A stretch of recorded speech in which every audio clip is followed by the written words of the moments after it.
নমস্কার, আমি দিব্যেন্দু আর আপনারা শুনছেন ফিকশন দুনিয়া। ফিকশন দুনিয়ার প্রতিটি গল্প শুনতে এখনই সাবস্ক্রাইব করুন আমাদের ইউটিউব চ্যানেলটি। আজ আপনাদেরকে শোনাবো শুভ্রদীপ হালদারের লেখা রেশ। গল্পটি কিন্তু মন দিয়ে শুনবেন। এখনই চোখ বন্ধ করুন, কানে হেডফোন দিন আর শুনতে থাকুন রেশ।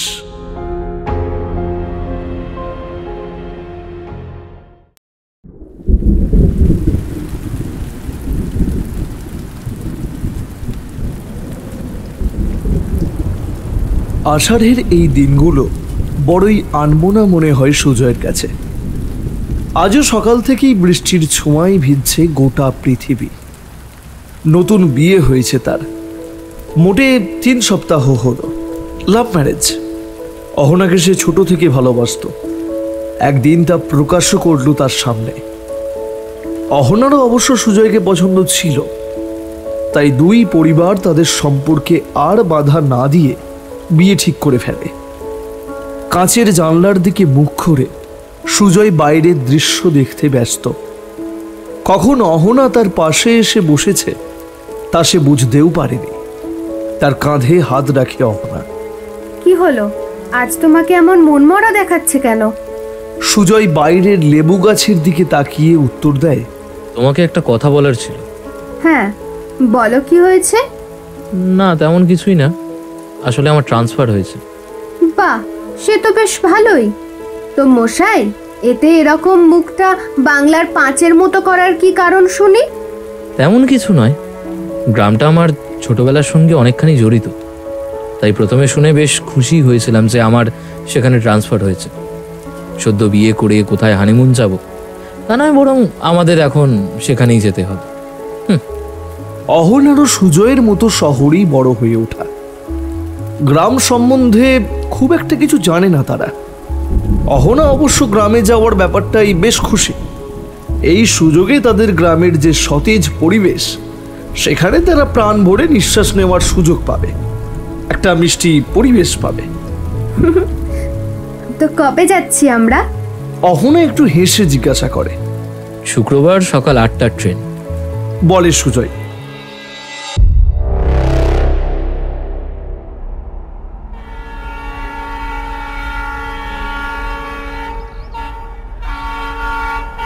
যথারীতি সুজয়রা শুক্রবার হরিদেবপুরে পৌঁছে যায়।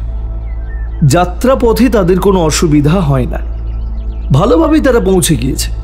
অফিস থেকে সুজয়কে সরাসরি গেস্ট হাউসের কথা বলা হয়, কিন্তু সে নিজেদের পৈতৃক ভিটেতেই থাকার মতামত জানায়। এটাই তো স্বাভাবিক, তাই না? কত বছর পর সে নিজেদের বাড়িটাকে আবার থাকার সুযোগ পেয়েছে। এই সুযোগ তার পক্ষে প্রত্যাখ্যান করা যে মোটেই সম্ভব নয়। স্টেশন থেকে তাদের গ্রামটা প্রায় 1.5 কিমি পথ। সুজয় যখন একেবারেই ছোট, তখন কেবলমাত্র গরুর গাড়ি ছাড়া অন্য কিছু ছিল না। তবে দিন দিন সময় পরিবর্তন হচ্ছে। মানুষজন, চেনা পরিবেশ সবই যেন তার কাছে অতি পরিচিত হয়েও অচেনা। আপনারা দুজন আছেন তো? উঠে পড়ুন, উঠে পড়ুন। হ্যাঁ দাদা, চলুন। স্টেশন থেকে একটা টোটো ধরে রওনা দেয় বাড়ির উদ্দেশ্যে। পাকা রাস্তার আশেপাশের ধান ক্ষেতগুলি যেন আরো বেশি শোভা তৈরি করেছে এই গ্রামের। মাঝে মাঝে একটা হালকা হাওয়া যেন তাদের গায়ে হাত বুলিয়ে অল্প নাড়িয়ে চলে যাচ্ছে কোনো এক নাম না জানা দেশে। আশেপাশের পুকুর, ডোবা, খালগুলি আষাঢ়ের বর্ষণে ভরে উঠেছে। ছোট বড় মাছগুলি দলে দলে খেলে বেড়াচ্ছে সেই কাঁচের মতো স্বচ্ছ জলে। সেই জলে তাকালে পুকুরের গভীরতা মাপাও সম্ভব হবে খালি চোখে। সবকিছুর মাঝেই তারা কেমন যেন এক অদ্ভুত নিস্তব্ধতা অনুভব করল। যত দূর সুজয় জানে, তাদের গ্রামে তো লোক সংখ্যা খুব একটা কম নয়। আশেপাশের প্রতিটা গ্রাম যোগ করলেও তাদের গ্রামের লোক সংখ্যার সমান হবে না। তবে কি এখন মানুষজন কম বাস করছে গ্রামে? সকলের মনে কি শহরের স্বাদ অনুভব করতে চায়? এসব কথা ভাবতে ভাবতে সে ভাড়া মিটিয়ে দেয়। তাদের বাড়িটা গ্রামের ঠিক মাঝে। একসময় বহু জাঁকজমক, অনুষ্ঠান ইত্যাদির চল ছিল সেখানে। সময়ের তালে তালে আজ সব বিলীন হয়ে গেছে। বাড়ির মূল ফটকের সামনে এসে তারা গোটা বাড়িটিকে একবার চোখ বুলিয়ে নেয়। সুজয় অনেক ছোটতেই বাবা মা বোন সহ শহরে চলে যায়, সুতরাং স্মৃতিগুলো আজ তার কাছে অস্পষ্ট। ভিতরে প্রবেশ করে তারা বাইরের দৃশ্যতে উপলব্ধি করে যে এখনো অল্পখানিক হলেও বাড়িটা পরিচর্যার আওতায় রয়েছে। বাড়ির মাঝ বরাবর একটা ভগ্ন ঝর্ণা রয়েছে। তারা ভিতরে প্রবেশ না করে বাড়ির চারপাশটা একবার ঘুরে দেখে নেয়। বেশ বড় জায়গা নিয়ে রয়েছে তাদের বাড়িটা। সামনে যতটা বিস্তৃত, পিছনেও ঠিক ততটাই বিস্তৃত এলাকা রয়েছে।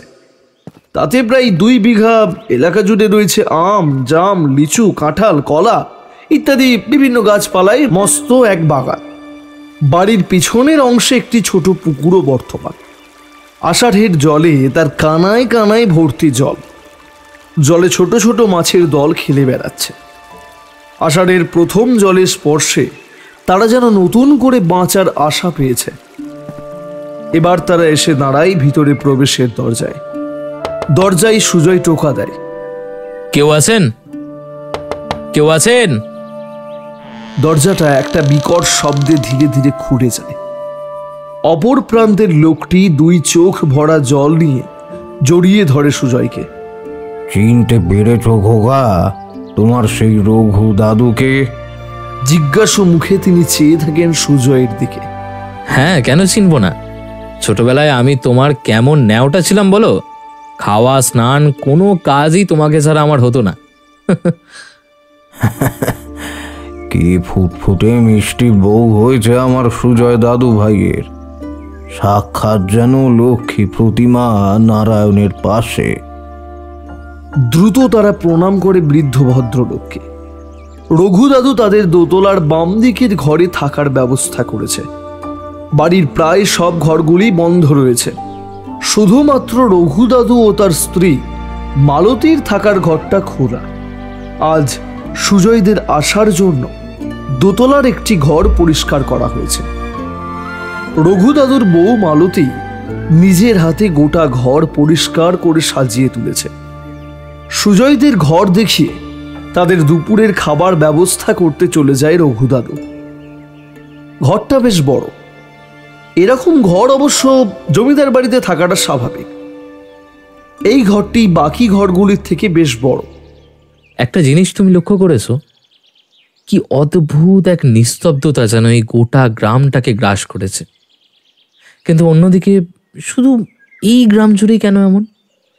আশেপাশের এলাকাগুলো কিন্তু এরকম নয়। আমাদের গ্রামের জনসংখ্যাও আশেপাশের গ্রামগুলোর তুলনায় বেশি। তবুও তার কথা থামিয়ে দিয়ে অহনা বলে, এই পুলিশের জয়েন্টের পর থেকেই তুমি কেমন সন্দেহবাতিক হয়ে উঠেছো। স্বাভাবিক বিষয়গুলোও দিন দিন তুমি সাধারণ চোখে দেখতে পাচ্ছ না। হ্যাঁ, হয়তো তোমার কথাগুলোই ঠিক, কিন্তু তাও ঠিক আছে মশাই, আমি বুঝেছি। আমরা তো সবে আসলাম আজ। কিছুদিন যাক, দেখবে তোমারও গ্রামটাকে ভালো লাগতে শুরু করবে। আর এমনিও আমার তো বেশ লাগছে গ্রামটাকে। কত সুন্দর একটা পরিবেশ এখানে। আমরা এই প্রথম শহরের বদ্ধ জীবন থেকে বেরিয়ে যেন মুক্ত এক পৃথিবীতে এসে পৌঁছেছি।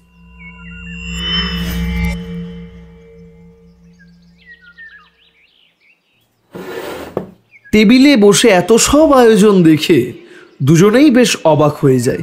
সুজয় একগাল হেসে বলে, আরে এ কি করছো রঘুদা?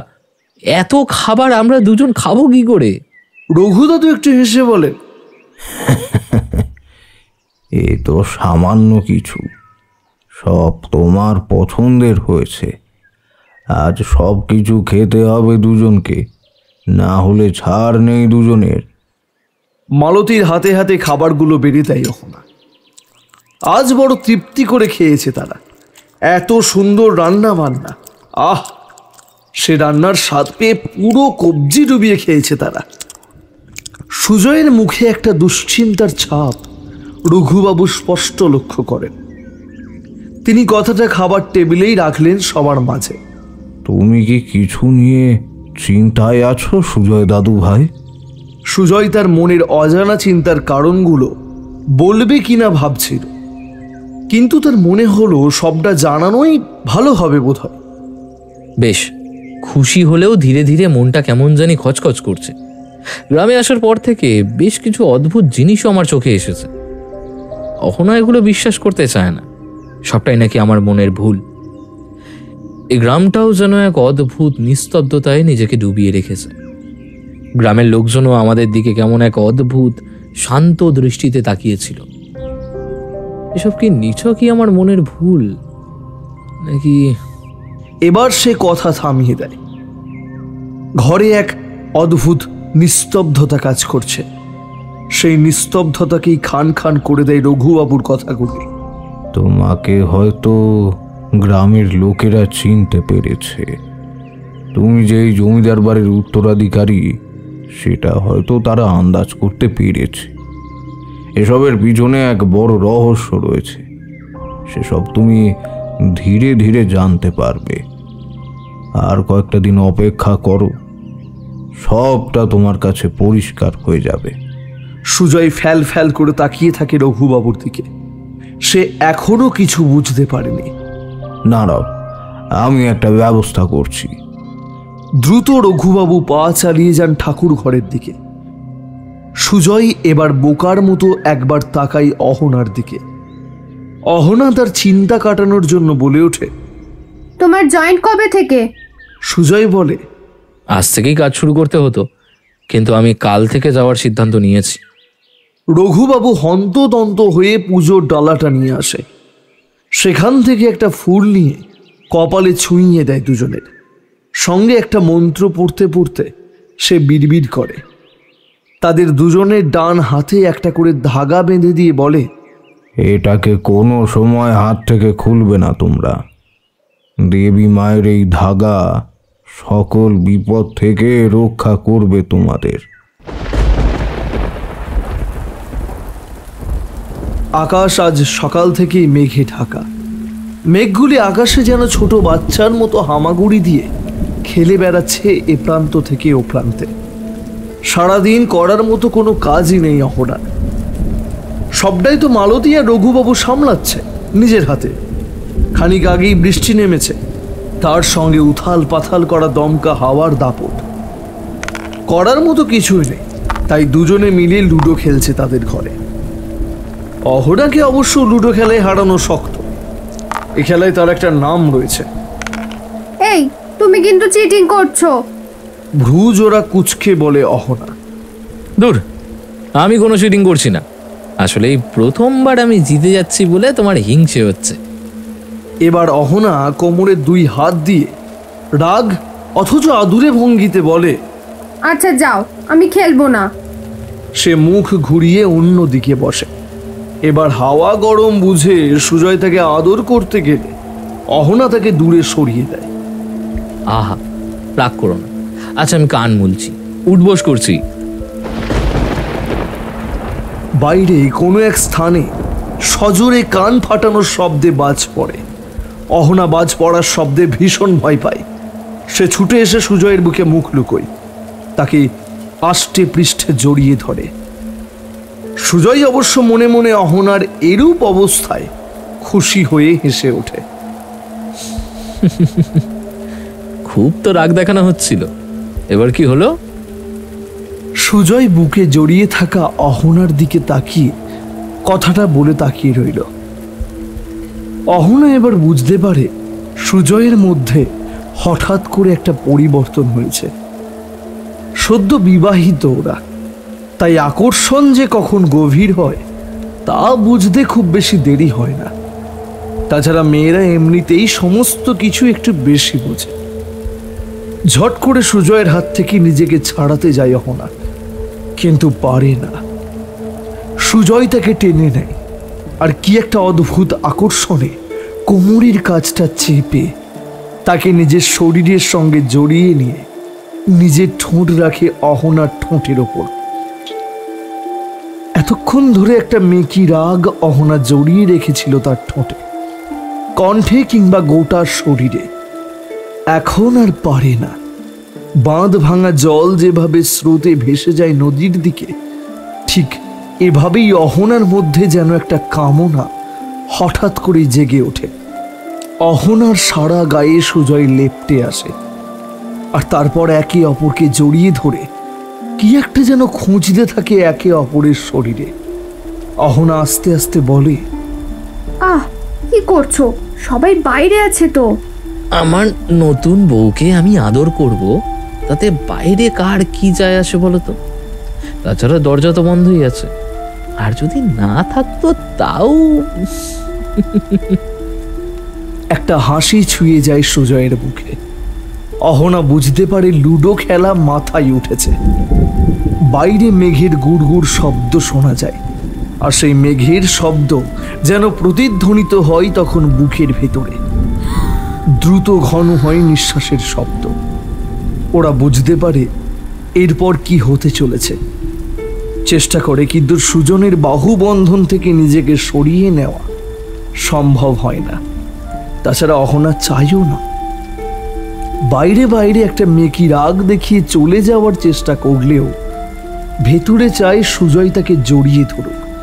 আজ এই মুহূর্তে সুজয়ের সঙ্গে ঘনিষ্ঠ হতে চাই আরও একবার। সুজয় দেরি করে না। পুরুষ মানুষ বোঝে কখন ঠিক কি কাজ করা প্রয়োজন, না হলে সময় চলে গেলে বুড়ো আঙুল চোষা ছাড়া আর অন্য কিছু সম্ভব নয়। সুজয় অহনাকে কোলে করে নিয়ে যায় বিছানার কাছে, আর তারপর আলতো করে শুইয়ে দেয় বিছানায়। অহনার দু চোখ বন্ধ হয়ে আসে। সুজয়ের হাতের টানে তার শাড়ির আঁচলটা উন্মুক্ত করে দেয় তার বক্ষদেশ। দুরু দুরু করে কাঁপতে থাকে অহনার ঠোঁটের পাতা। চোখের পাতা বন্ধ হয়ে আসে, তবুও কি একটা অমোঘ আকর্ষণ যেন খুলতে চায়, কিন্তু সুজয় সেটা খুলতে দেয় না। তারপর সুজয়ের ঠোঁট আস্তে আস্তে অহনার ঠোঁট বেয়ে নেমে আসে তার নিচের দিকে। ঘরের মধ্যে জ্বলতে থাকা আলোয় সুজয় যখন একভাবে চেয়ে আছে অহনার দুই স্তনের দিকে, ঠিক তখনই বাড়িতে যেন কয়েকটা পায়ের শব্দ শুনতে পায়। অহনা বলে, কে যেন আসছে, তুমি ছাড়ো না, কি করছো? সুজয় উত্তর দেয় না। অহনার বুকের উপর থেকে শাড়ির আঁচল এবং ব্লাউজের বাকিটুকু সরিয়ে দিয়ে উন্মুক্ত দুই স্তনের মাঝে নিজের ঠোঁট বসিয়ে দেয়, আর তারপর চুম্বন করতে করতে আস্তে আস্তে নেমে আসে নাভির কাছে। অহনার সুগভীর নাভি থেকে কি একটা গন্ধ যেন আরো পাগল করে তুলতে থাকে। আস্তে আস্তে তার দুহাত নেমে আসে অহনার পেটের কাছে। অহনা কেঁপে ওঠে নাভির কাছে সুজয়ের ঠোঁটের স্পর্শতে, আর তারপরেই একটা অদ্ভুত আকর্ষণে জাপটে ধরতে যায় সুজয়কে। সুজয়ের নিঃশ্বাসও দ্রুত এসে পড়ছে অহনার নাভির ওপরে। সুজয়ের হাত আরো নিচের দিকে নেমে অহনার থাইয়ের দিকে এগিয়ে যায়। ঠিক তখনই দরজার কাছে একটা শব্দ শোনা যায়, লালু ভাই। ইলেকট্রিসিটি দুপুরের পর থেকে নেই। ঘরটা মেঘলার জন্য স্বাভাবিকের তুলনায় একটু বেশি অন্ধকার দেখাচ্ছে। সুজয় পাশের টেবিল হাতড়ে একটা মোমবাতি ও দেশলাই খুঁজে পায়। মোমবাতিটা জ্বালানোর ফলে ঘরটা অল্প হলেও আলোকিত হয়েছে। দেওয়াল ঘড়িটায় সে দেখল ইতিমধ্যে 6:15। বৃষ্টিটা এখন একটু ধরে এসেছে। হাওয়ার দাপট কমে যাওয়ায় চারিপাশটা স্থির হয়ে রয়েছে। ঘরে গুমোট গরম হওয়ায় সুজয় জানলাগুলো খুলে দেয়। জানালাগুলো খোলা মাত্র একটা ঠান্ডা স্রোত যেন তার সারা শরীরে শিহরণ জাগিয়ে তোলে। ঠান্ডা হাওয়ার দল দ্রুত যেন ঘরে প্রবেশ করতে থাকে। ঘরের তাপমাত্রা এখন অনেকটাই কমে এসেছে। এরই মধ্যে কখন যে অহনা চা নিয়ে এসেছে তা বুঝতেও পারেনি সে। কিন্তু অহনা কোথায়? ঘরে তো সে কোথাও নেই। দরজাটা অবশ্য খোলাই রয়েছে। দরজায় লাগানো পর্দাগুলো ক্রমাগত দুলছে হাওয়ার জন্য। তাহলে কি অহনা নিচে গেল? অহনা, অহনা! দুবার ডাক দেওয়া সত্ত্বেও কোনো সাড়া পাওয়া গেল না। সুজয় ঘর থেকে বেরিয়ে ছাদের দিকে পা বাড়ায়। সে হয়তো কিছু একটা আঁচ পেয়েছে। এক পা করে ফেলতে ফেলতে সে এগিয়ে যায় সেদিকে। বুকটা কেমন যেন ঢিপ ঢিপ করে উঠছে তার। মাথার মধ্যে অনেকগুলো চিন্তা ঘুরপাক খাচ্ছে। সে লক্ষ্য করছে সুজয়ের চারপাশটা কেমন যেন এক অদ্ভুত নিস্তব্ধতার মায়াজালে আটকা পড়ে। ছাদের দরজাটাও খোলা। এখন সে পুরোপুরি নিশ্চিত। গা ছমছম করতে থাকে তার। গায়ের লোমগুলো শটান দাঁড়িয়ে যায়। ছাদে অল্প অল্প জল থাকার ফলে গোটা ছাদটা কেমন স্যাঁতস্যাঁতে হয়ে গিয়েছে। নিজেকে কোনো রকমের সামলে সে পা টিপে টিপে গোটা ছাদটা একবার ভালোভাবে চোখ বুলিয়ে নেয়। না, কোথাও অহনা নেই। তবে কি ও নিচেই আছে, নাকি এখন ঘরে চলে এসেছে? সুজয় যেই না পা বাড়িয়েছে দরজার দিকে, এক অদ্ভুত দৃশ্যের সম্মুখীন হয় সে।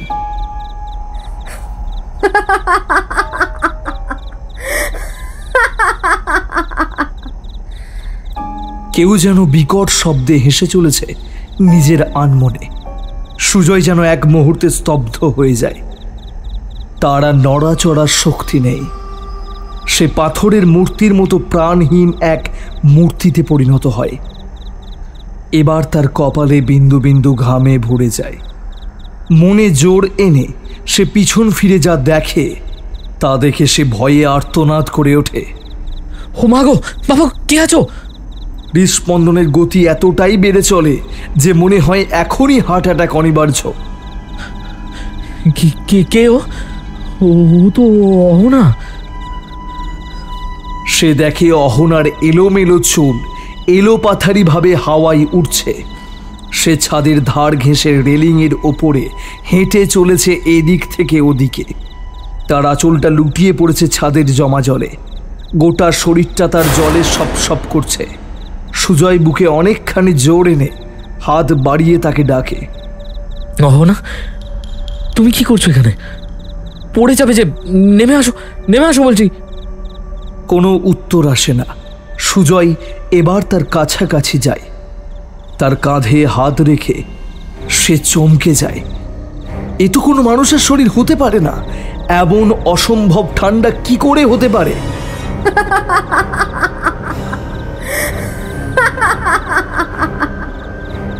এবার সে দেখে অহনা মাথাটা পিছনের দিকে ঘুরিয়ে তার দিকে তাকিয়ে খিলখিলিয়ে পৈশাচিক হাসি হেসে ওঠে। না, এ মুখ অহনার নয়। কিছুতেই অহনার হতে পারে না। গোটা মুখ রক্ত শূন্য ফ্যাকাশে। গোটা মুখে কালশিটে পড়ে গিয়েছে। ঠোঁটের দুই কোণ দিয়ে রক্ত ঝরছে। গোটা শরীরে তার ক্ষতের চিহ্ন, গলায় মোটা কালো দাগ। কোনো কথা বলবার আগেই সুজয় অজ্ঞান হয়ে পড়ে যায় সেখানে।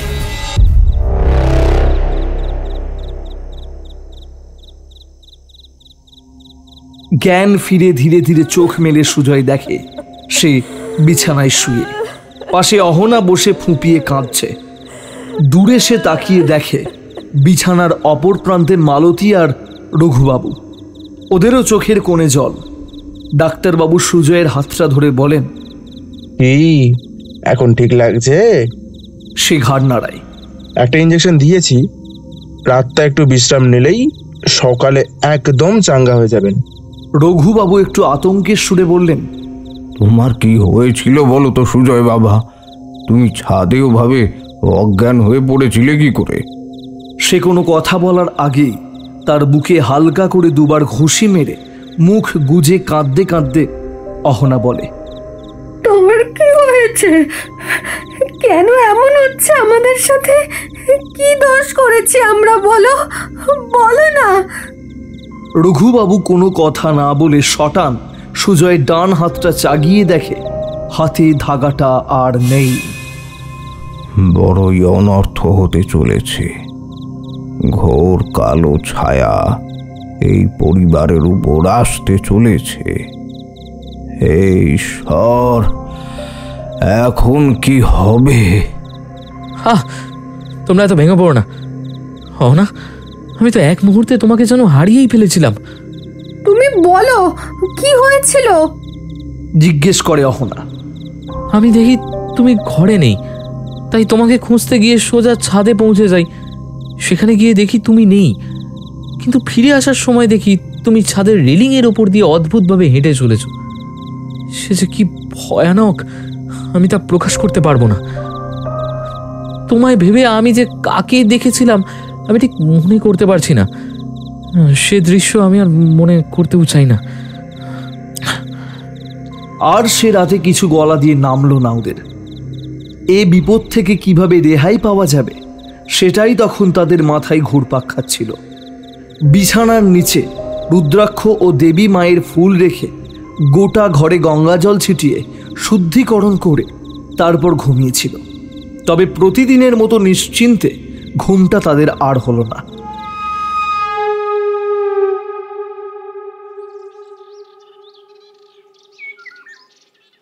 আজ সুজয়ের ডিউটিতে প্রথম দিন। অহনা সকালে ঘুম থেকে উঠে স্নান করে পুজো দিয়ে নিজের হাতে টিফিন বানিয়ে দেয় তাকে। যাওয়ার সময় সুজয়কে বরণ করে কপালে দইয়ের ফোঁটা দেয়। চোখের কোণ থেকে কাজল নিয়ে তার কপালে ছুঁইয়ে দিয়ে কড়ি আঙুলের নখ কেটে দেয়। সে এগুলোতে খুবই বিশ্বাসী, তাই সুজয়ও তার বিশ্বাসটাকে ভাঙতে চায় না। সে যেটাই খুশি সুজয়ও তাতেই খুশি। পুলিশের জিপ আসে সুজয়কে বাড়ি থেকে অফিসে পৌঁছে দিতে। রামলাল জিপ স্টার্ট করে সুজয়কে বলে, নমস্কার কর্তা, কেমন আছেন? সে প্রত্যুত্তরে জানায়, এই চলছে ঈশ্বরের কৃপায়। তুমি ঠিক আছো তো? পরিবারের সব ঠিকঠাক? হ্যাঁ কর্তা, হ্যাঁ আমরা সবাই বেশ ভালোই আছি। তো আপনার তো আজ প্রথম দিন, তাই না? কিন্তু কি বলুন তো, এই প্রথম দিনেই না আপনাকে অনেক ফ্যাসাদে পড়তে হবে। কেন বলো তো? হঠাৎ ফ্যাসাদ কেন? না মানে তেমন কিছু নয় কর্তা। আসলে আমার মনে হয় আপনার আমাদের এই গ্রামের ইতিহাসটা অজানা। কিছুদিন থাকুন, ঠিক বুঝতে পারবেন। এই গ্রাম কিন্তু ওই মোটেও সুবিধে নয়। আপনার আগেও কতজন দারোগা এসে কেউই কিন্তু এই এক সপ্তাহের বেশি থাকতে পারেনি। কথাগুলো চুপচাপ শুনে যায় সুজয়। সে তো জানতো এমন কথা সে ধীরে ধীরে সবই জানতে পারবে। রহস্যের গন্ধে তার নাকটা যেন ভরে ওঠে। তার সঙ্গে যেসব ঘটনা ঘটেছে এই গ্রামে আসার পর থেকে, সবই কি নিছক তার কল্পনা, নাকি এর পিছনে কোনো বহির্জাগতিক শক্তির হাত রয়েছে? এসব ভাবতে ভাবতেই গাড়ি পৌঁছই হরিদেবপুর থানার সামনে। আপনি এগোন, আমি গাড়িটা পার্ক করে আসছি। আজ সুজয়ের প্রথম জয়নি। সে অল্প নার্ভাস। ভিতরে প্রবেশের আগে সে ওয়ালেট বের করে তাতে থাকা অহনার ছবিটাই একটা চুমু দেয়। সে যখনই নার্ভাস হয়ে পড়ে, অহনার এই ছবিতে চুমু দিলে তার সমস্ত টেনশন যেন এক ঝটকায় গায়েব হয়ে যায়। সুজয় ভেতরে প্রবেশ করে বাম দিকের ঘরের দিকে এগিয়ে যায়। May I come in sir? ভিতর থেকে একটি মহিলা কণ্ঠ ভেসে আসে। Yes, come in. ঘরে ঢুকে সুজয় ঠিকঠাক শুনতে পেল না। দেখল ঘরে কেউ নেই। চেয়ারে তার উল্টো দিকে মুখ করে একজন বসে রয়েছে। সুজয় বলল, স্যার, আমি এই থানার নতুন ওসি। আজই ডিউটিতে জয়েন করেছি। এ নিন আমার ফাইলগুলো। সে হাত বাড়িয়ে দেয় সামনের দিকে। সামনের চেয়ারে বসা ব্যক্তি পিছন ফিরতেই সুজয় একটু চমকে যায়। সামনের মহিলা তার দিকে হাত বাড়িয়ে দিয়ে বলে, হাই, আমিও আজই জয়েন করেছি এখানে। সুজয় ক্যাবলার মতো তার দিকে তাকিয়ে থাকে। একটু থতমত হয়ে সে বলে, আমি তো জানতাম আমার সিনিয়র একজন ছেলে, তাহলে আপনি তো? সে একটু হেসে বলে, আপনি ঠিকই জানেন, উনি আমার বাবা। উনি কিছুক্ষণ পরেই আসবেন। এরে, আমি তো আমার পরিচয় দিইনি। আমি প্রেষা চ্যাটার্জি। আমিও আজই এখানে জয়েন করেছি। একজন লম্বা ফর্সা স্বাস্থ্যবান ভদ্রলোক তাদের কথার মাঝে ঘরে প্রবেশ করেন। সুজয়ের দিকে হাত বাড়িয়ে তিনি বলেন, হ্যালো ইয়ং ম্যান, আমি তোমার সিনিয়র এসিপি প্রবল চ্যাটার্জি। তিনি চেয়ারে বসে বললেন, কি ব্যাপার, তোমরা দাঁড়িয়ে কেন? বসো বসো। তিনি পুরনো ফাইল থেকে 4টে ফাইল বের করে তাদের সামনে রাখলেন। এইগুলো বিগত 4 বছরে 4টি কেসের ফাইল, যেগুলো বিনা সাক্ষীর অভাবে হারিয়ে যায় হাজারো ফাইলের মাঝে। আমার মনে হয় তোমরা নিজেদের করণীয় কি সেটা বুঝতে সক্ষম। তো আর কি, লেগে পড়ো ফুলদামে। এভাবেই চলতে থাকে তাদের পরবর্তী দিনগুলো। প্রায় মাসখানেক কেটে যায় তাদের হরিদেবপুর গ্রামে। এখনো পর্যন্ত কোনো রকম অদ্ভুত ঘটনা তাদের সঙ্গে আর ঘটেনি। সুজয়ের দেখা সেই মেয়ে আর ফিরে আসেনি তাদের সামনে। এখন সুজয় বিভিন্ন কেসে সারাদিন বাড়ির বাইরে থাকে। ঠিকমতো স্নান খাওয়ার সময়ও নেই তার কাছে। অনেক সময় বিভিন্ন কেসের সূত্রে তাকে আশেপাশের গ্রামগুলিতেও যেতে হয়। অহনা সারাদিন বাড়িতে একা। মালতী অবশ্য কাজের ফাঁকে ফাঁকে 2-4টে কথা বলতে আসে তার কাছে। সে বই পড়তে বড় ভালোবাসে, অনেকগুলো নিয়েও এসেছে সঙ্গে করে। তাই বইয়ের সঙ্গে নিজের যতটা সময় কাটানো যায় কাটানোর চেষ্টা করে।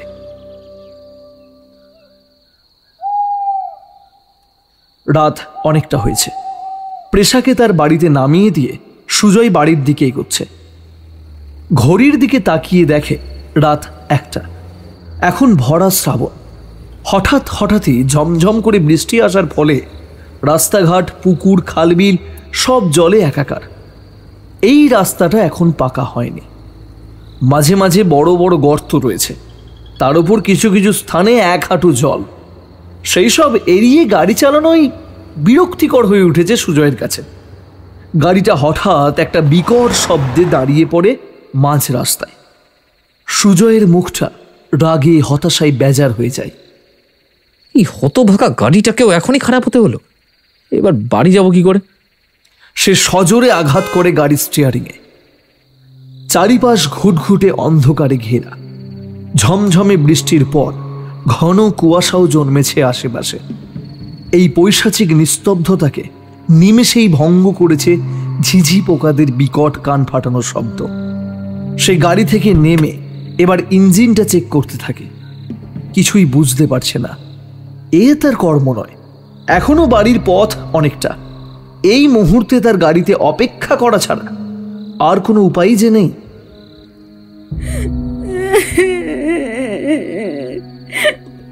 ড্রাইভারের সিটে বসার জন্য এগোতে গেলে সুজয়ের কানে ভেসে আসে ফুঁপিয়ে ফুঁপিয়ে কান্নার শব্দ।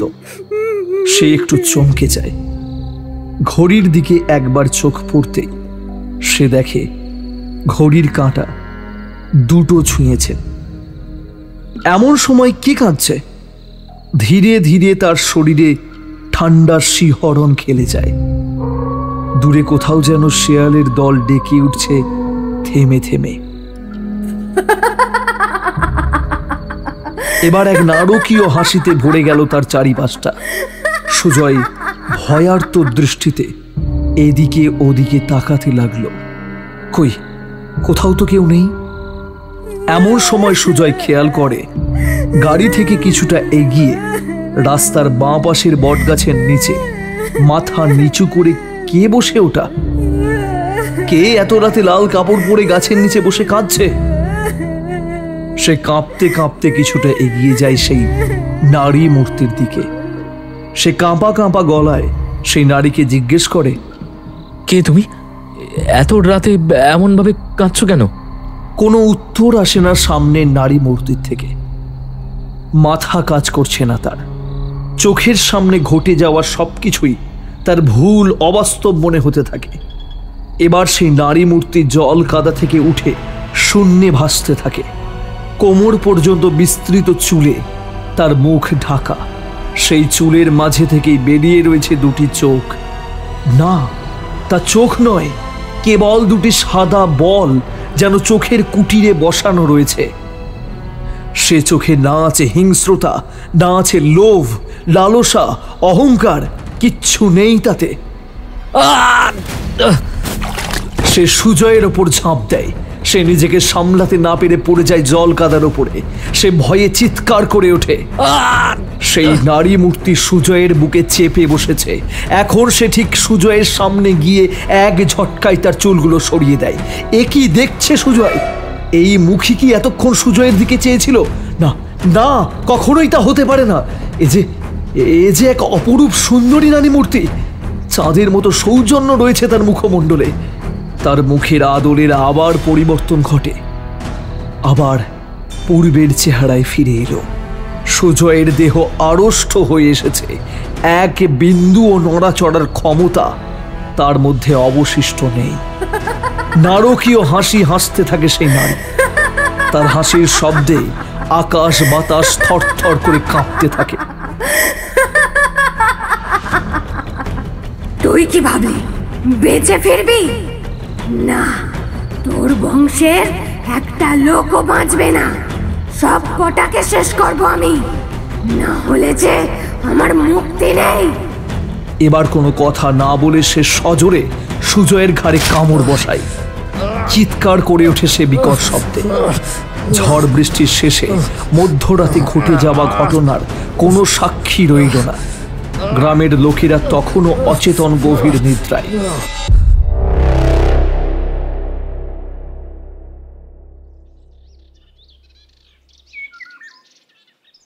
পরদিন সকালে নাকি সুজয়কে বটগাছের সঙ্গে বাঁধা অবস্থায় পাওয়া যায়।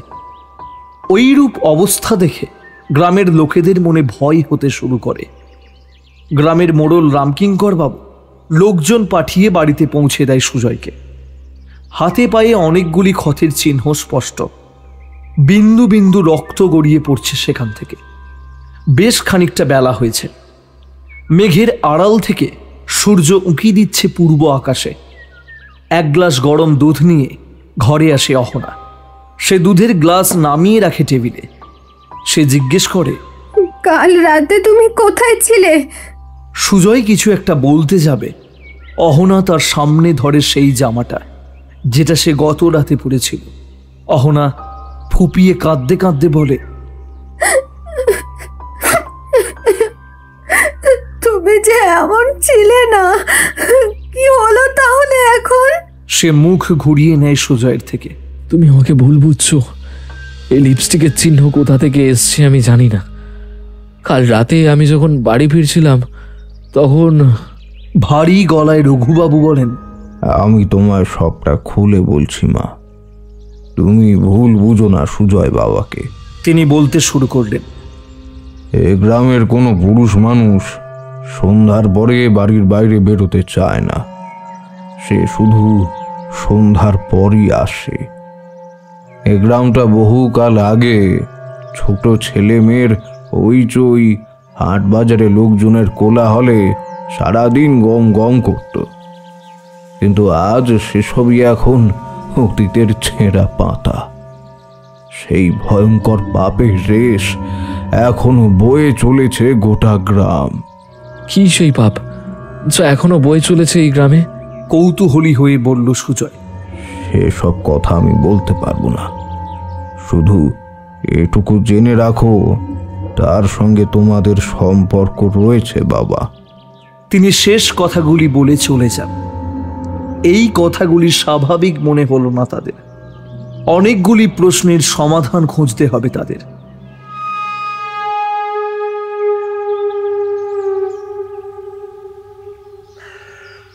দুপুরের খাবার পর রঘুবাবু সুজয়কে খবর পাঠান। তাকে দেখতে চেয়েছেন গ্রামের মোড়ল মশাই। রঘুবাবুর কথা মতো দুপুরের খাঁ খাঁ রোদটা একটু পড়তেই পাকুর তলায় দেখা করতে যায় সে। সেখানে গিয়ে সে দেখে বেশ কয়েকজন গ্রামের গণ্যমান্য ব্যক্তি সেখানে জটলা পাকিয়েছেন। সুজয়কে দেখে তারা খুবই খুশি হয়।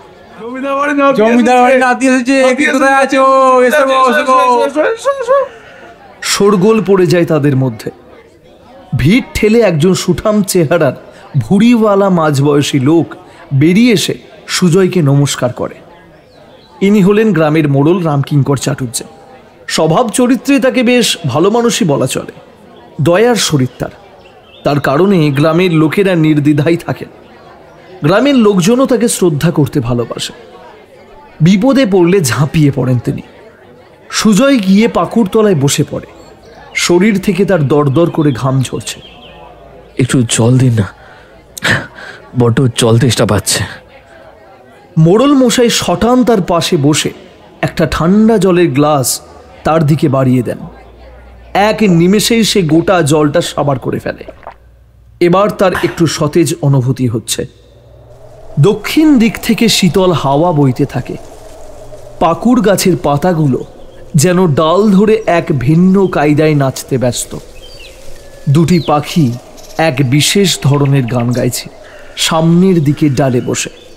বেশ মনোরম এক পরিবেশের সৃষ্টি হয়েছে। সেই মুহূর্তে মোড়ল মশাই এবার একটু ধরা গলায় বললেন, তা তুমি তো বাবা জানোই যে আমি কেন তোমাকে এই সময় ডেকে পাঠিয়েছি। সুজয় ঘাড় নাড়ে। তবে শোনো সে কথা। এবার তিনি গম্ভীর গলায় বলতে শুরু করলেন, অনেক বছর আগের কথা। তখন এই গ্রামের এতটা উন্নতি হয়নি। চারিদিকে শুধু মাঠ আর মাঠ। গোটা 10টা মতো মাটির ঘর ছিল। পাকা বাড়ির করার ক্ষমতা তখনও মানুষের ছিল না। কেবলমাত্র ওই চাষবাস করে দুবেলা দুমুঠো ভাত জুটত। তখন গ্রামের জমিদার ছিলেন তোমার দাদু রাজনারায়ণ বসু। খুবই ন্যায়পরায়ণ, দয়াশীল, সাহসী ব্যক্তি ছিলেন তিনি। প্রজাদের দুঃখ কষ্টে সব সময় তিনি ঝাঁপিয়ে পড়তেন, কোনো কিছু না ভেবেই। আজ তোমাদের বাড়ির উত্তর দিকে যে বুড়ো শিবের মন্দির দেখছো, সেটা জমিদার বাবুই নির্মাণ করিয়েছিলেন। যেমন তিনি তেমন তার স্ত্রী অন্নপূর্ণা দেবী, সাক্ষাৎ দেবী মা। যেমন রূপ তেমনই তার গুণ। তখন আমরা ওই 10 কি 15 বছরের হব। কিন্তু দুঃখের কথা হলো, তার একমাত্র ভাই অভয় ছিল একজন দুশ্চরিত্র লম্পট। গ্রামের কোনো মহিলা তার জন্য বাড়ির বাইরে বেরোতে ভয় পেত। মেয়ে মানুষ যেন তার দাসী হিসাবেই জন্মগ্রহণ করেছে। গ্রামের সকলের কথা মতো জমিদারবাবু তাকে বিয়ে দিয়ে ঠিক করার কথা ভাবেন। তিনি কি তখন আর জানতেন যে শয়তানের আর মৃত্যু নেই? সে ঠিকই মানুষের অন্তরে থেকে যায়। তো সবার কথা মতো জমিদারবাবু পাশে গ্রামের জমিদার রমাকান্ত মুখুজ্জের মেয়ে মধুবালার সঙ্গে তার ভাই অভয়ের বিয়ে ঠিক করলেন। তখন অভয় না বলেনি। বিয়ের বেশ কিছুদিন আগে থেকে সে নিজের এমন পরিবর্তন করল যে জমিদারবাবু পর্যন্ত অবাক হতে বাধ্য হলেন। সকলে ভাবল এবার হয়তো ছেলেটার মতি গতি বদলাবে। তাদের বিয়েটা সুসম্পূর্ণ হলো।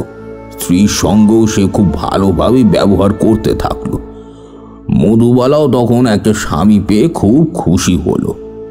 নিজের ভাগ্যকে সে ধন্যবাদ জানালো। কিন্তু বিয়ের কিছু মাস পর থেকে সে অভয়ের মধ্যে পরিবর্তন লক্ষ্য করলো। বেশিরভাগ সময় সে বাইরে থাকতো। অবশ্য বাড়িতে সেটা কাজের নামেই চালাতো সে। বেশিরভাগ রাতে নেশায় চুর হয়েও বাড়ি ফিরত। জিজ্ঞেস করলে কোনো উত্তর দিত না। কপাল পুড়ল সেদিন যেদিন জমিদার গিন্নি ছুটে এসে সকলকে খবর দিল মধুবালা আর নেই। নিজের ঘরে গলায় দড়ি দিয়েছে সে। জমিদার বাড়িতে শোকের ছায়া নেমে আসে। অভয়ের সেদিকে কোনো হেলদোলও ছিল না। সে দিব্যি নিজের ঘরে মেয়ে নিয়ে রঙ্গ তামাশায় ব্যস্ত ছিল। কিন্তু জমিদারের হাতে যখন এই চিঠিটা পড়ল, যেটা মধুবালা মারা যাওয়ার আগে লিখে গিয়েছিল, তাতে অভয়ের কীর্তিকলাপ সব লেখা ছিল। সেটা পড়ে রাগে ঘৃণায় জমিদারবাবু বেধড়ক মারে তার ভাইকে। তিনি বলেছিলেন, দাইমা, দয়া করে কিছু একটা করুন। বৌমনির দিকে যে তাকানো যাচ্ছে না। দুশ্চরিত্র কুলাঙ্গার, কি ক্ষতি করেছিল তোর ওই মেয়েটা? অমন নিষ্পাপ ফুলের মতো মেয়েটা তিলে তিলে শুধুমাত্র তোর জন্য শেষ হয়ে গেল। বল বল, তুই কি দোষ ছিল ওর? এরপর দুই বাড়ির মধ্যে আর কোনো সম্পর্ক রাখা সম্ভব হয়নি। এইসব কাহিনী আমার ঠাকুমার কাছে শোনা। এরপর এও শোনা গিয়েছিল যে জমিদার বাড়িতে এই ঘটনার পর অনেক অদ্ভুত জিনিস দেখা যায়। বেশ কয়েকবার নাকি মধুবালাকেও দেখা গিয়েছিল। তবে তা সত্যি কিনা তা কেউ জানে না। তবে সবচেয়ে অদ্ভুত হলো, একদিন সকালে উঠে জমিদার বাড়িতে খবর এলো অভয়া নাকি গলায় দড়ি দিয়েছে। এর থেকেও বেশি আশ্চর্যের বিষয়, তার গলায় কিন্তু কোনো দাগের চিহ্ন ছিল না। এমনকি সেদিন সে নেশাও করেনি।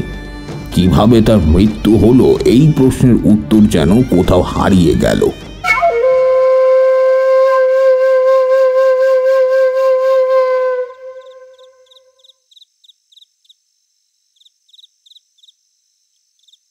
এতটা বলার পর এবার একটু দম নিলেন তিনি।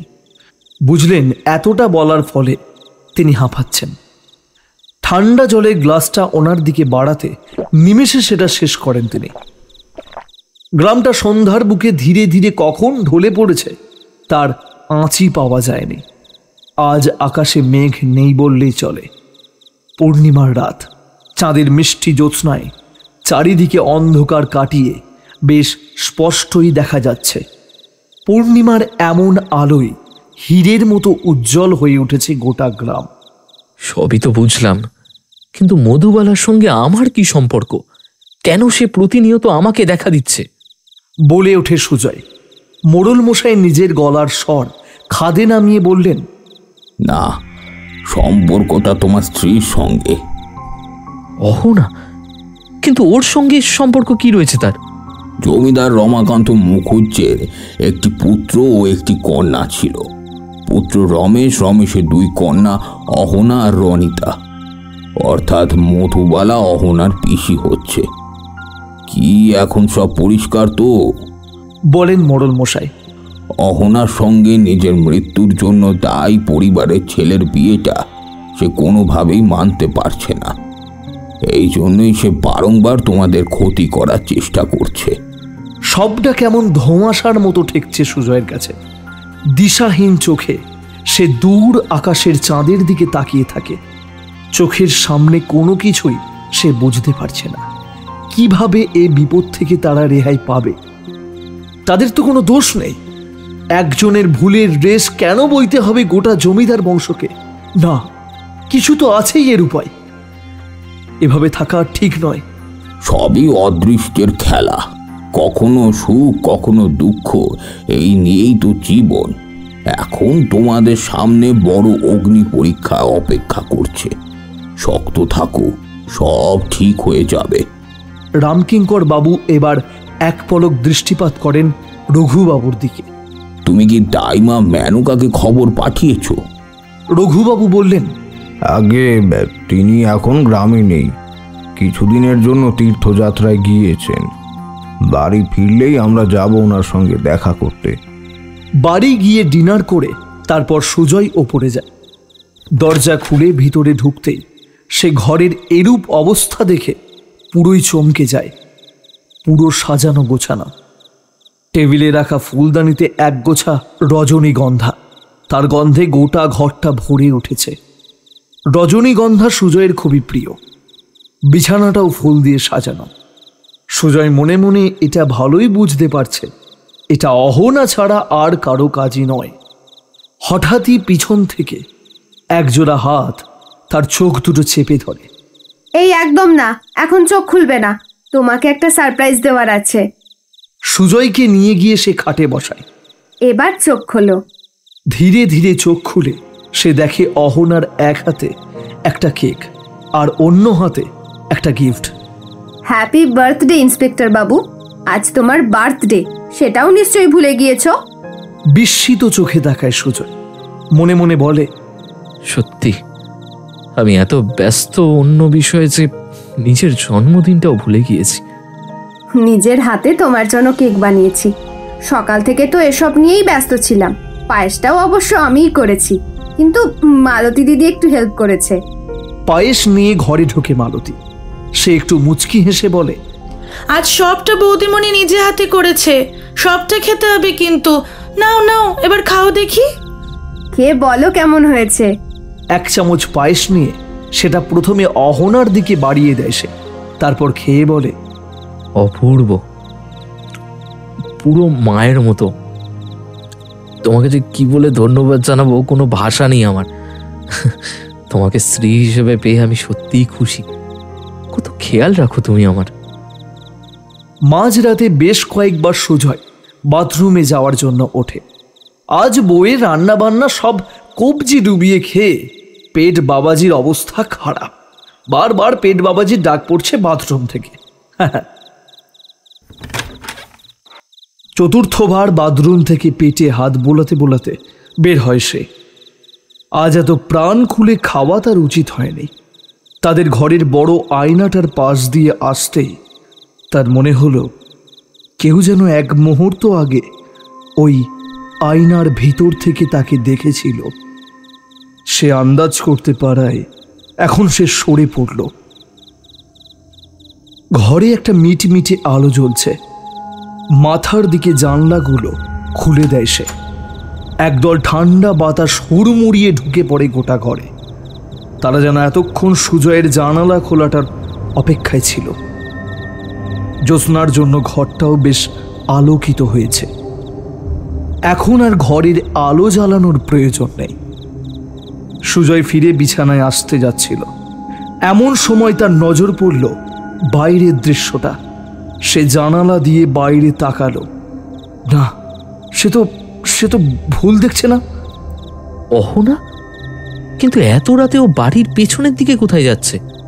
সব থেকে অবাক যেটা করলো সুজয়কে তা হলো মাটিতে অহনার ছায়া পড়ছে না। আর ও এমন সম্মোহিতের মতো কোথায় যাচ্ছে? সুজয় কিছু না ভেবে এক ছুটে ঘর থেকে বেরিয়ে যায় বাগানের উদ্দেশ্যে। পিছনের দিকে পৌঁছাতে সে খুবই নিঃশব্দে পা টিপে টিপে এগিয়ে চলে অহনার পিছু পিছু। হাওয়ার তালে তালে একটা মিষ্টি গন্ধ ভাসছে বাতাসে। আনমনে সেটাই বারংবার ঝাপটে দিচ্ছে সুজয়ের নাকে। অহনার চুলগুলো বাতাসে ভাসছে, তার শাড়ির আঁচল মাটিতে লুটিয়ে চলেছে। অহনার পিছু পিছু সুজয় এসে পৌঁছই বাড়ির পিছনের দিকের ছোট্ট পুকুরটার কাছে। এদিকে যে একটা রক্তজবা গাছও ছিল, সেটা তো এতগুলো দিন সুজয়ের চোখেই পড়েনি। জ্যোৎস্নার আলোয় গাছে থাকা একটি মাত্র জবা যেন স্নান করতে ব্যস্ত। রক্ত জবাটি যেন সমস্ত সৌন্দর্য শুষে নিচ্ছে জ্যোৎস্নার আলো থেকে। সুজয় অহনার কাছাকাছি থাকা একটা আম গাছের পিছনে লুকিয়ে আড়ালে গোটা ঘটনাটা দেখতে থাকে।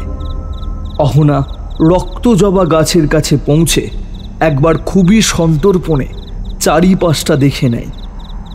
কোথাও কিছু নেই, তার কাজে আর কোনো বিঘ্ন ঘটবে না। পূর্ণিমার চাঁদের আলো একবার অহনার মুখে পড়তেই সুজয় তা দেখে অবাক হয়ে যায়। না, এটা অহনার মুখ যে নয়। শরীরটা অহনার, কিন্তু মুখটা অন্য কারো, ওই পিশাচিনীর মুখ ওটা। এবার সুজয় অনুভব করে কেউ তার কানে ফিসফিস করে বলছে, এখানে থেকো না, চলে যাও, চলে যাও এখান থেকে। ভয়ে সুজয়ের মুখে বিন্দু বিন্দু ঘাম জমতে শুরু করে।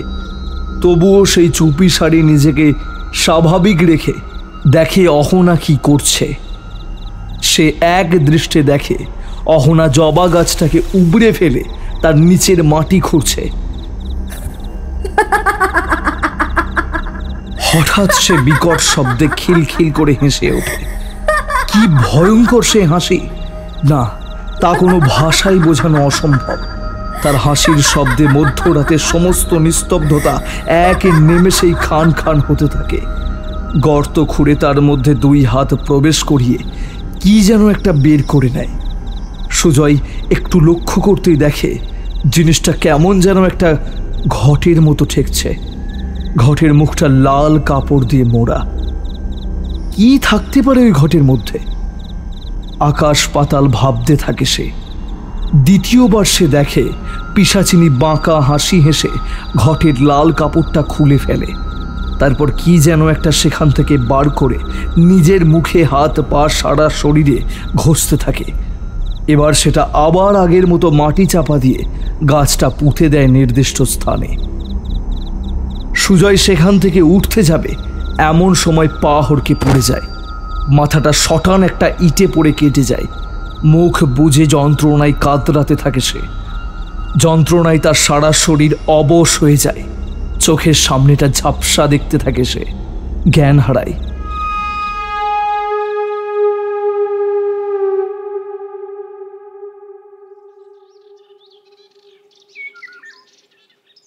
জ্ঞান হারানোর পর কখন তা ফিরেছে, কি হয়েছে, তখন কিছু জানে না সে। চোখটা খুলে সূর্যের আলো মুখে পড়তে ধীরে ধীরে হাতটা তুলে ঘড়িটায় দেখে 6:15। পাখির কিচিরমিচির শব্দে সকালের শুরু। জ্ঞান ফিরতেই আবার যন্ত্রণাটা অনুভব করে সে। কোনো রকমের শরীরটাকে টেনে নিয়ে যায় ঘর পর্যন্ত। কেউ দেখার আগে তাকে ঘরে পৌঁছতে হবে। বাগানে ফুল তুলতে এসে সুজয়ের অবস্থা দেখে আঁতকে ওঠে মালতী। কি গো দাদা বাবু, তোমার তোমার এমন অবস্থা কি করে হলো? সে কান্না জুড়তে যাবে এমন সময় তাকে চুপ করিয়ে দেয় সুজয়। আস্তে আস্তে আস্তে আস্তে কথা বলো, নাহলে তোমার বৌদিমণি সব জানতে পারলে আবার অন্যরকম এক কাণ্ড ঘটে যাবে। সুজয় ভাবছিল ডাক্তারখানায় হেঁটেই যাবে, কিন্তু রাস্তায় হঠাৎ প্রেসার সঙ্গে দেখা। সে সুজয়দের বাড়ির দিকে আসছিল। সুজয়কে দেখে সে ছুটে তার কাছে এসে বলে, এই রে, এ কি হয়েছে তোমার? কপাল থেকে তো রক্ত ঝরেই চলেছে। ও অনেক কথা, প্লিজ একটা গাড়ির ব্যবস্থা করো। আগে ডাক্তারের কাছে যাই, তারপর সব বলবো। প্রেসা তৎক্ষণাৎ গাড়ি ডেকে সুজয়কে নিয়ে ডাক্তারখানায় পৌঁছয়। ডাক্তারবাবু ওষুধ দিয়ে দেন, কপালে 2টো সেলাই করে ব্যান্ডেজ করে দেন। তিনি বলেন, চিন্তা করবেন না, ভয়ের কোনো কারণ নেই। 2টো ওষুধ দিলাম, সকাল বিকেল নিয়ম করে খেলেই ঠিক হয়ে যাবেন, কেমন? সুজয়কে বাড়িতে পৌঁছে দিয়ে সকালের ব্রেকফাস্ট করে প্রেসা বেরিয়ে পড়ে থানার উদ্দেশ্যে। সুজয় বারান্দার শোভাতেই একটু গাটা এলিয়ে দিয়েছে। শরীরটা বেশ দুর্বল, ওর বেশি চলাফেরাও করতে পারছে না। ওর এরকম অবস্থা দেখে অহনার হাতের কাঁচের গ্লাসটা পড়ে ভেঙে বারান্দায় একাকার হয়ে যায়। তুমি কেঁদো না, আমি এখন আগের থেকে অনেক ঠিক আছি। অহনা ফোঁপাতে ফোঁপাতে বলে, না না, আমি আর এক মুহূর্ত এই গ্রামে থাকতে চাই না।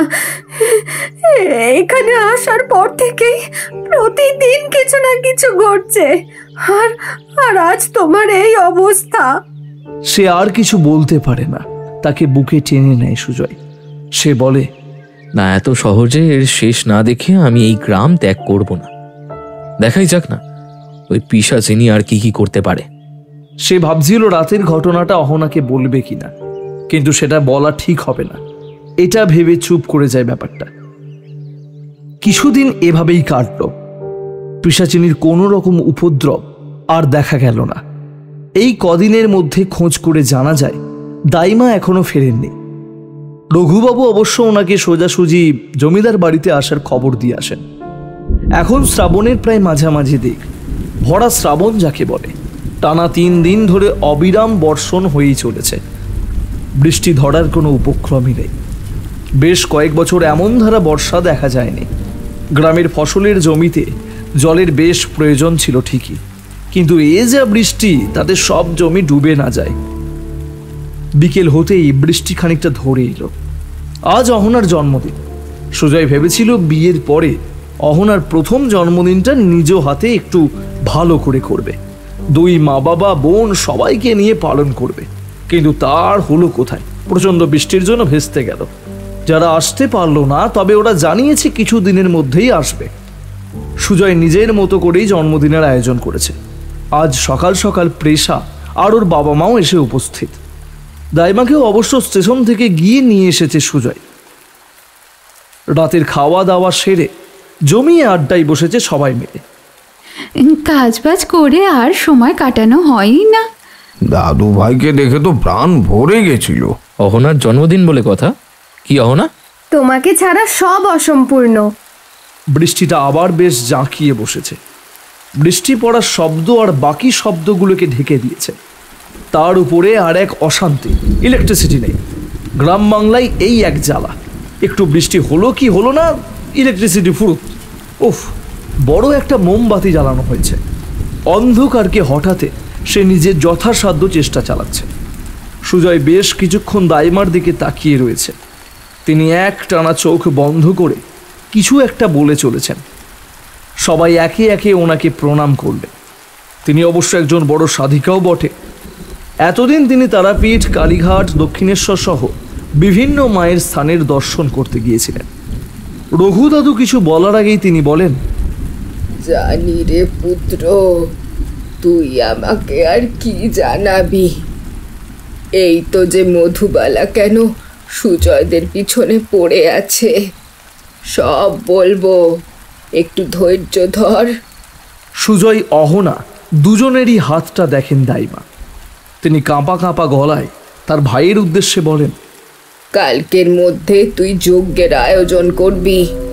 কাল অমাবস্যা, আমি কালকের মধ্যে সব বুঝিয়ে দেব। রান্নাঘর থেকে ঝনঝন করে বাসন পড়ার শব্দ আসে। কেউ যেন রাগে সেগুলো মেঝেতে ফেলছে। একের পর এক শব্দ ভেসে আসে তাদের সামনে। দাইমার আদেশ অনুসারে বারান্দার চারিদিকে ধূপ জ্বালিয়ে দেওয়া হয়। ধূপের গন্ধে গোটা বাড়ি ভরে যায়।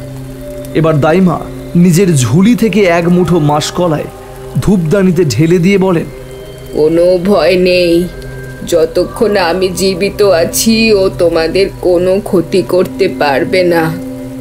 ওর একটা শরীর প্রয়োজন ছিল, সেটাও পেতে সফল হয়েছে।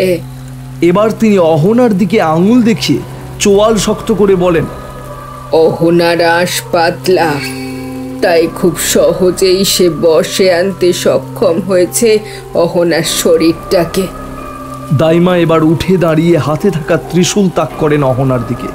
সুজয়ের দিকে তাকিয়ে বলেন, ওখান থেকে সরে আসো, ও অহনা নয়, ও মধুবালা। অহনা মাথা নিচু করে বসে রয়েছে। বৃষ্টির এমন কানে তালা লাগানো শব্দের একমাত্র প্রতিরোধ হলো দাইমার গর্জন। নারকীয় হাসিতে শিহরণ খেলে যায় তাদের মধ্যে। এমন হাসি কি কোনো স্বাভাবিক মানুষের হতে পারে? এবার সে মুখ তোলে। কোমর পর্যন্ত বিস্তৃত চুলে তার সামনের অংশ ঢাকা রয়েছে। তার মুখ দেখা না গেলেও আগুনের মতো জ্বলন্ত দুটি চোখ দেখা যায় চুলের আড়াল দিয়ে। সেই দৃষ্টির বিবরণ দেওয়া কারো পক্ষে সম্ভব নয়। মুখে তার একটা চওড়া বাঁকা হাসি। হঠাৎই বাতাসে একটা মিষ্টি গন্ধ ছড়িয়ে পড়ে। এই গন্ধটা সুজয়ের চেনা। এর আগেও সে এই গন্ধটা পেয়েছে। এই গন্ধটা ধূপের গন্ধটাকে সম্পূর্ণভাবে চাপা দিয়ে দিয়েছে। সে এবার উঠে একবার ঘাড় মেকিয়ে বাঁকা হাসি হেসে দাইমাকে বলে, কি হলো দাইমা, চিনতে পেরেছ আমার?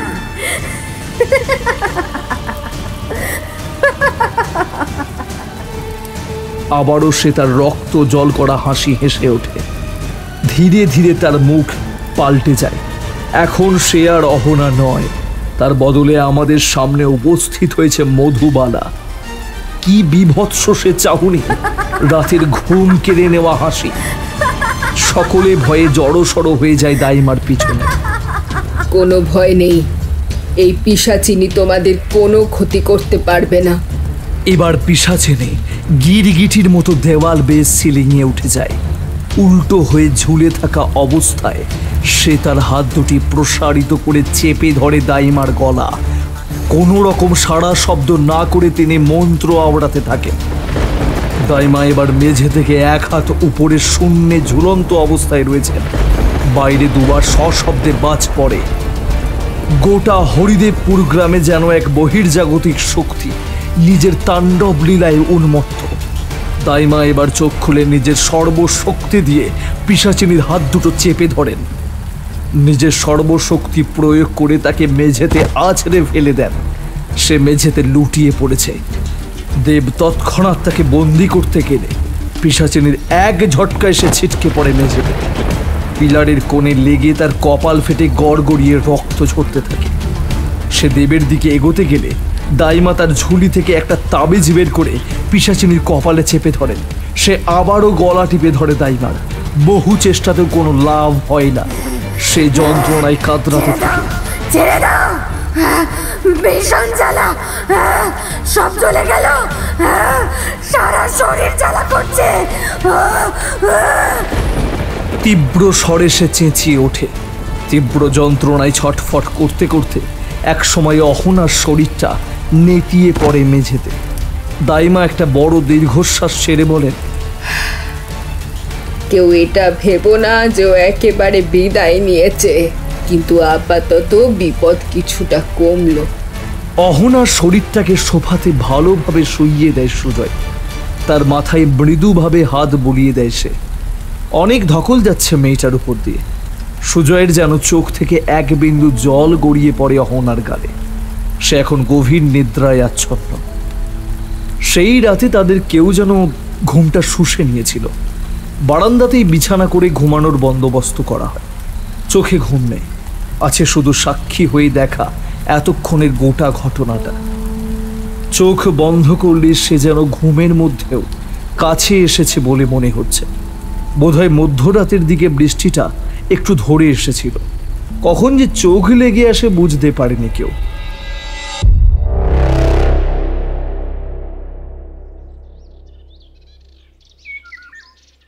সকালে নিয়মিত হাঁটতে যাবার অভ্যাসটা সুজয়ের ছিল, কিন্তু এ গ্রামে আসার পর থেকে তাদের জীবন থেকে সবকিছু ধীরে ধীরে হারিয়ে যাচ্ছে। কোনো কিছুই আর আগের মতো নেই।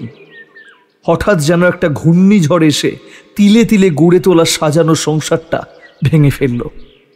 সকালের গ্রামের যা অবস্থা, গত রাতের পৈশাচিক ঝড় বৃষ্টিতে সব লণ্ডভণ্ড হয়ে গেছে। গাছ উপড়ে পড়েছে, বহু মানুষের ঘরের চাল উড়ে গিয়েছে।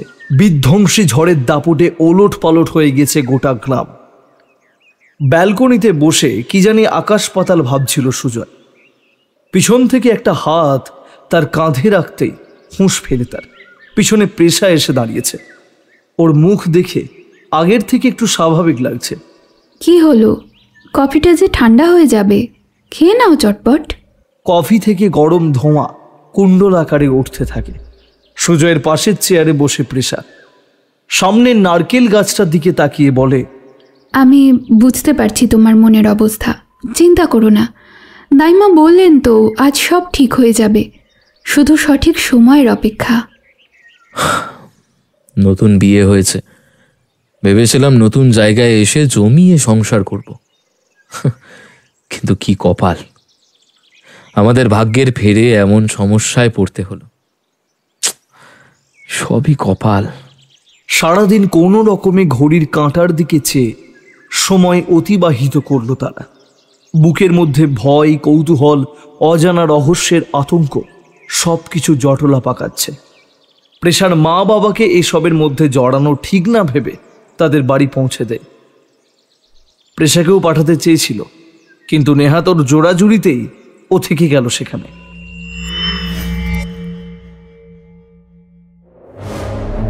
বিকেল থেকে আবার কোনো এক পৈশাচিক শক্তির বশে চলে আসলো গোটা গ্রামটা। আজ আর বৃষ্টি না, বদলে হরিদেবপুরের বুকে ধেয়ে এলো এক বিধ্বংসী ঝড়। আবারও, হ্যাঁ আবারও।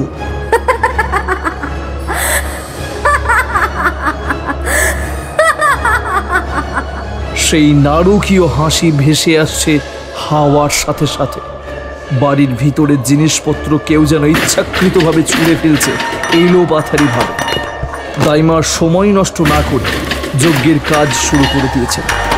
বারান্দার আসবাবপত্রগুলি এক প্রান্তে গুছিয়ে রাখা হলো। বারান্দার ঠিক মাঝ বরাবর দুটি বৃত্ত এঁকেছেন দেব ঠাকুর। তিনি সকলকে বসবার নির্দেশ দেন একটিতে। ছোটটিতে দাইমা যজ্ঞ কুণ্ডলী প্রস্তুত করছেন। ওম নমঃ কাল ভৈরবায় ভঞ্জনায় ভূত প্রেত বিনাশায় খর্গধারায় সুখং মহাকায় রুক্ষ রুক্ষ মহাবলায় রুদ্রদেবায় অগ্নিরুদ্রায় পিশাচনাশকায় নমঃ। যজ্ঞ কুণ্ডলীর এক পাশে বসে দাইমা ক্রমাগত ভূত বশীকরণ মন্ত্র আউড়ে চলেছে। দাইমার কণ্ঠস্বর যেন চার দেওয়ালে গিয়ে সজোরে আঘাত করছে। ওং হ্রিং ভূতনাথায় স্বাহা, ওং নমঃ ভগবতে রুদ্রায় ভূতনাথায় খেচরায় স্বাহা। ওদিকে দেব ঠাকুর গুনগুন করে কি এক দুর্বোধ্য ভাষায় মন্ত্র আউড়ে চলেছেন। দাইমার আদেশ অনুসারে অহনার দেহটাকে এনে শোয়ানো হয় তৃতীয় বৃত্তটির মধ্যে। দাইমা এবার সেই ঘরটিকে নিজের ঝুলি থেকে বের করেন। তাতে থাকা সমস্ত ভস্য ঢেলে দেন যজ্ঞ কুণ্ডলীর মধ্যে। কুণ্ডলীর লেলিহান শিখা আরও কিছুটা উপরে উঠে যায়।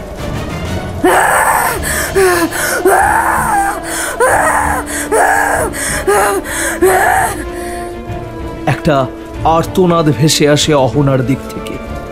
সকলের চোখ তার দিকে।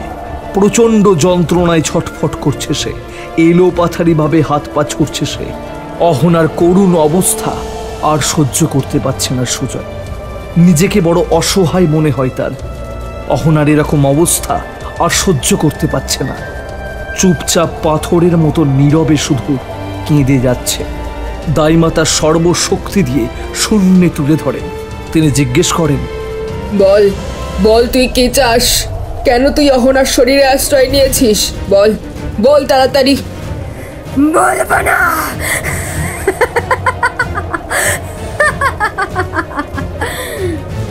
সে খিলখিলিয়ে নারকীয় হাসি হেসে ওঠে। ও বলবি না? দাঁড়া দাঁড়া, তোকে দেখাচ্ছি মজা। বলে এক মুঠো সর্ষে তিনি ছিটিয়ে দেন অহনারূপী পিশাচিনীর শরীরে। বলবি না? বল বল শিগগির বল, বল বলছি। চলে গেল, সারা শরীর চলে গেল। প্রচন্ড জোরে কাঁদতে থাকে সে। আমায় মেরো না, মেরো না, আমি বলছি, সব বলছি। আমি মধুবালা, অহনার পিসি। ওর স্বামী মানে সুজয় হচ্ছে আমার স্বামী অভয়ের বংশধর। আমার স্বামী অভয় ভালোবাসার ছলনা করে আমার সঙ্গে, শুধুমাত্র ওর জন্য তিলে তিলে আমাকে শেষ হতে হয়েছিল। আমি চাই না আমার বংশের কারোর সঙ্গে এই জমিদার বংশের আর কোনো দিন কোনো রকম সম্পর্ক গড়ে উঠুক। আসলে পুরুষ মানুষরা এরকমই হয়। তারা শুধুমাত্র নিজেদের চাহিদা মেটানোর জন্য পোশাকের মতো ব্যবহার করে মহিলাদের, আর ব্যবহার হয়ে গেলেই ছুঁড়ে ফেলে দেয় তাদের। তাই আমি সুজয়ের সঙ্গে অহনার সম্পর্কটা মানতে পেরে তাকে থামিয়ে দেয় দাইমা। তিনি বলেন, আমি জানি তোর সঙ্গে যা যা ঘটেছে তা অন্যায়, এমনকি তুমি দোষীকে শাস্তিও দিয়ে ফেলেছ। সুজয় তো কোনো দোষ করেনি, ওরা তো সুখেই সংসার করছে।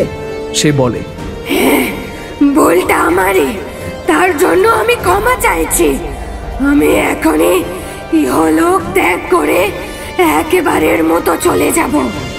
হ্যাঁ, আর একটা কথা। এবার সে সুজয়কে কাছে ডেকে তাকে একটা সিঁদুরের কৌটো দেখিয়ে দেয়। ওই যে দেখো, কোণের তাকে একটা সিঁদুর কৌটো রাখা আছে। ওটা জমিদার বংশের কুলদেবতার সিঁদুর কৌটো। খুব যত্নে রাখবে ওটা। প্রতিদিন অহনার কপালে ঠেকাবে ওই সিঁদুর। এবার অহনার দেহটা মেঝেতে পড়ে যায়। চোখে মুখে তার জল দেয় সুজয়। ধীরে ধীরে চোখ মেলে তাকায় সে। অহনা বলে, কি হয়েছে? আর তোমরাই বা আমার দিকে এমন ভাবে তাকিয়ে আছো কেন? অহনাকে জড়িয়ে ধরে নিঃশব্দে কাঁদতে থাকে সুজয়।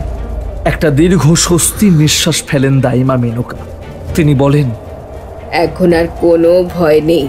তোমরা দুজনে আবার নতুন করে পথ চলা শুরু করো।